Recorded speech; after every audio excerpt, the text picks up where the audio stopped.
Okay, in this video, I will walk you through how to manually segment the human habenula.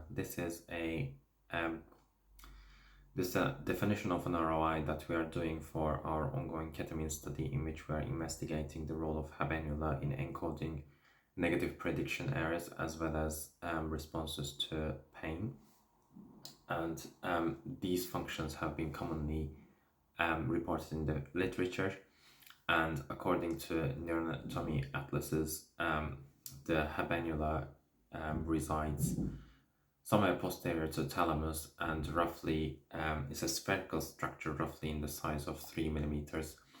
These images on the screen are 7 Tesla images with 0.7 millimeter structure resolution, which means that on average we should be segmenting habenula across 4 slices.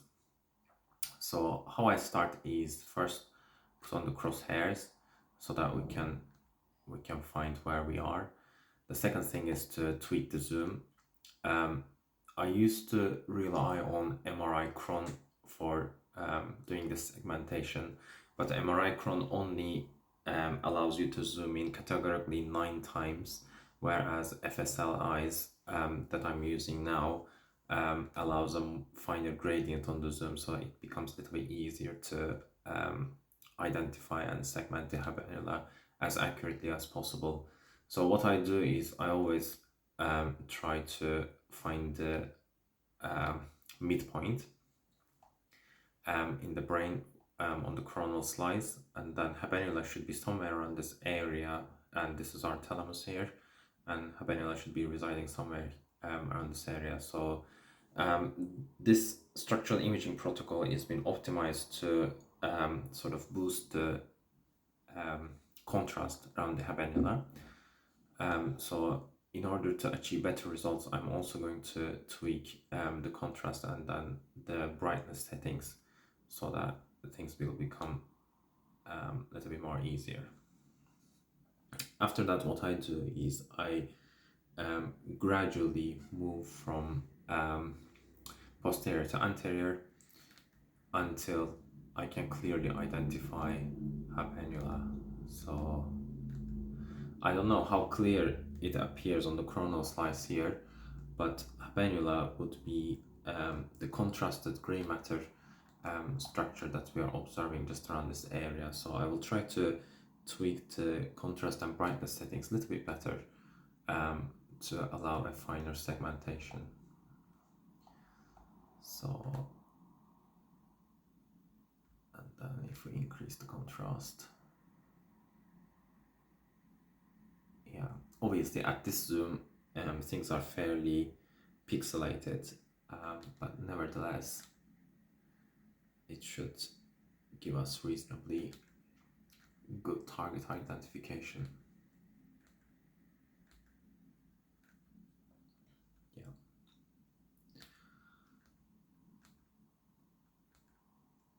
So this would be our posterior commissure here, the connecting tissue, and then it's possible to see a little bit of sort of cavities just lying underneath, and habenula would start further anterior to our posterior commissure.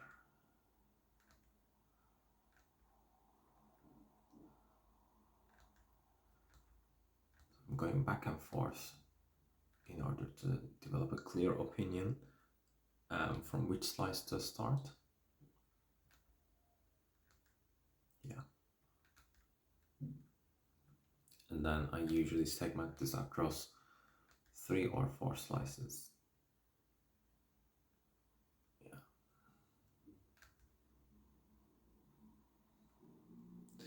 On the sagittal view, it's more clear the contrast here, the gray matter area, where the habenula would be residing. So I want to make sure that what we are segmenting is also overlapping with that identification. Yeah, there's clear contrast differential here on both sides.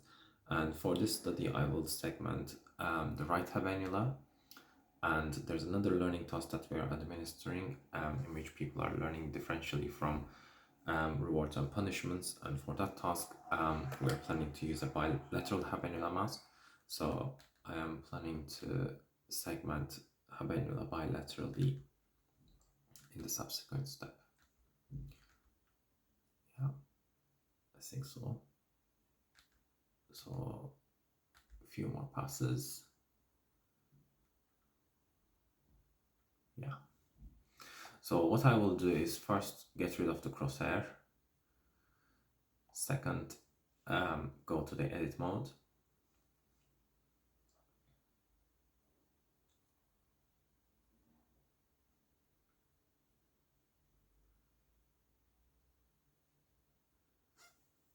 I'm running this on a cluster, so it might take a while to have those transitions. And after that, I will duplicate the current structural image, which is, by the way, after the brain extraction using FSL Anet, which works a little bit better than the traditional BET options. And what I will do is I will use a red scale sort of marker, and then I will select the marker option, and then fill value always needs to be 1, but the selection size I will try to reduce to 2, or in certain cases 1 doesn't work, but in this case seems to work. So I will start with 2 and then fill in the remaining sort of pixels or voxels with a finer gradient. So this is the area that I want to segment, the binary brain mask.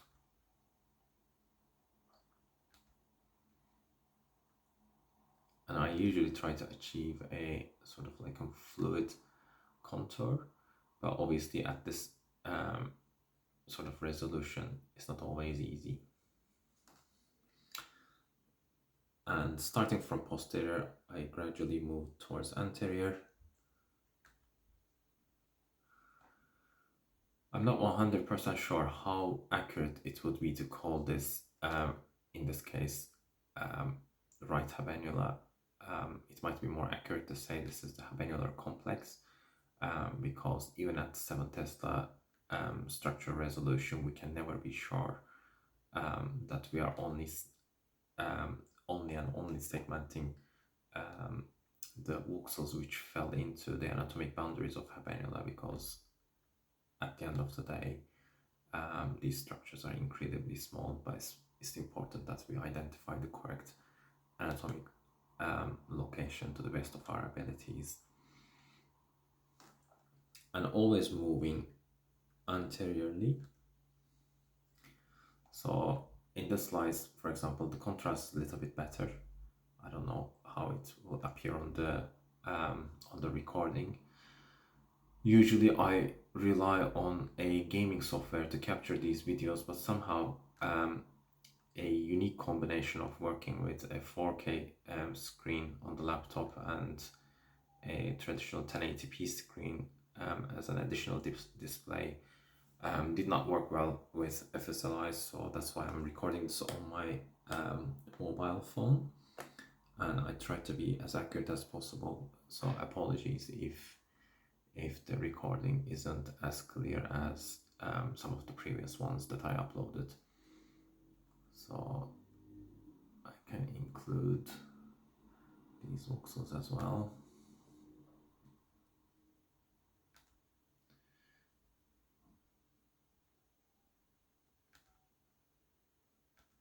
There's a clear differential in contrast that I can see, and I want to include these reasonably conservatively, and probably this slice could be the last, because that differential contrast starts to fade, and that seems to suggest that that should be the area where habenular complex finishes. Yeah. So let's look at the next slice. Maybe we can segment a tiny bit more. continuing to identify the key region of interest through the contrast differential. And I want to be more conservative here, not to include more than needed. Maybe these two voxels as well, so this was a mistake.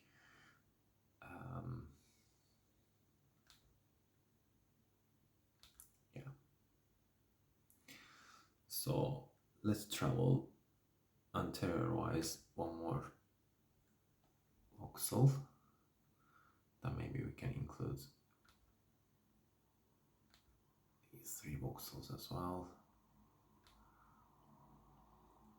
That should be the end of it. So yeah.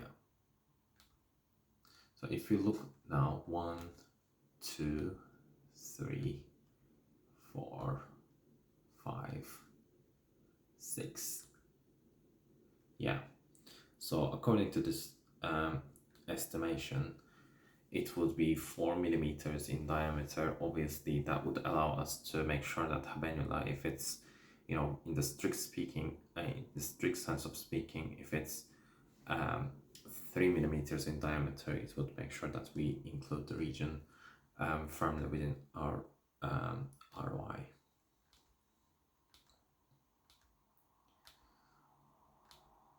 So the next step is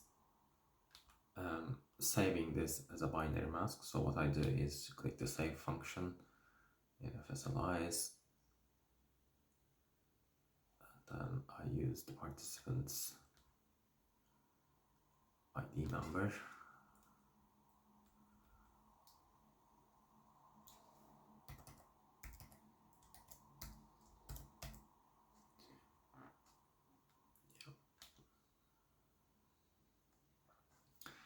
So this right habenula ROI is defined specifically for a task in which we are using pain stimuli, and that pain stimuli involves electric pain, and that is delivered on the left hand, which we think would lead to a lateralization in brain response. So that's why for that study we are using the right habenula as our key ROI, whereas for the other study, which involves monetary wins and losses, we will rely on a binary habenula mask, which means that I need to do that segmentation separately. But in order to make sure that the binary habenula masks will also include all the voxels that we selected for the right habenula, what I do is I usually segment the binary habenula from anterior to posterior. So starting with the last slides where I had voxels marked, I can see on the contralateral half of the brain there is this contrast which nicely marks where the neurons falling into the boundary of habenula would be residing. So I will select these, and then this time around I will always travel posterior wise,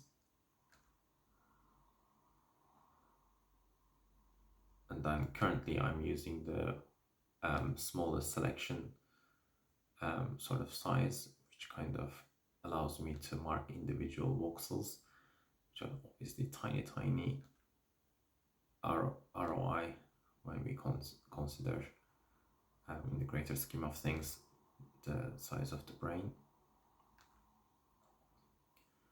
And this is what I want to include for this slice. And then I can continue observing a nice contrast in this area. So I'm marking all those voxels which seems to have this nice contrast, and whenever possible I'll try to maintain a fluid boundary, but sometimes this may not be always possible, so keep that in mind.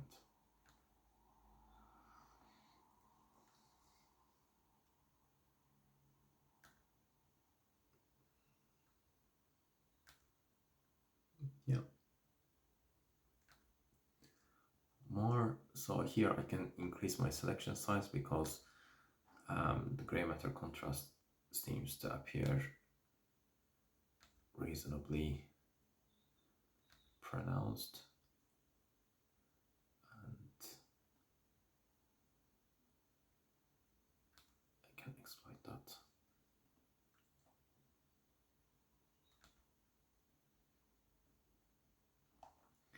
Then maybe reducing the threshold. I can fill in these two voxels. Let's undo that just to be conservative. Yeah.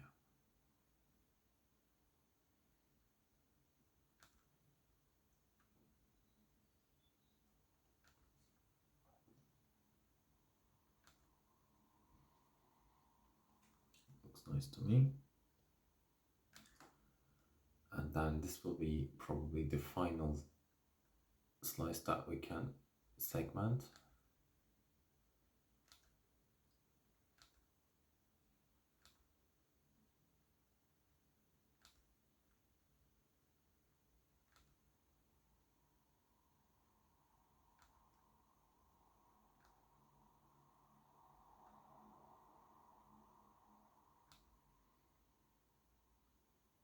Yeah.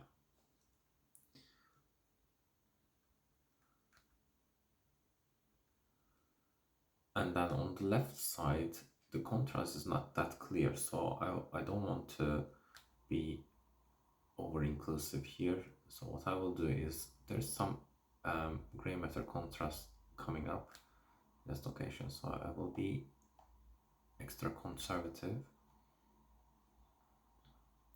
Obviously, one needs to acknowledge that the development of habenula on left and right side may not be identical. So some of you might be wondering why the marked area differs on the left and right side, but this is based on visual inspection with an acknowledgement of individual variability in brain structures. So that's the reason why I don't want to draw exactly the identical shape on left and right side. So I want to rely on what I can see in the contrast rather than applying something over general. So yeah, one might argue that it might be possible to include these regions too, but I feel like starting the definition on the one anterior slice is a little bit more conservative, so I think I will rely on this, and then I will save this as our binary mask. So this will prompt whether I want to save this overwriting the existing file. So I'll say that I want to write on a new file.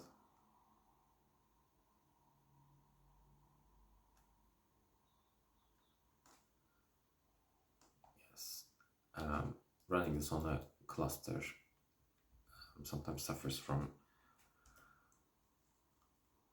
data processing sort of bandwidths, so that's why it took a while. And then nifty unzip.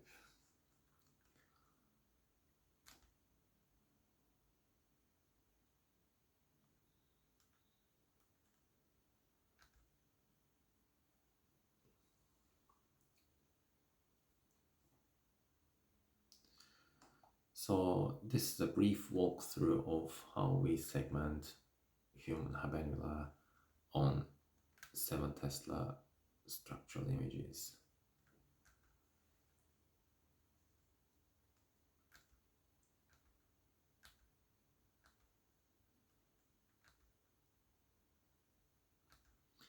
Thank you very much for watching, and do post if you have any questions and I'll try to respond to them as quickly as I can.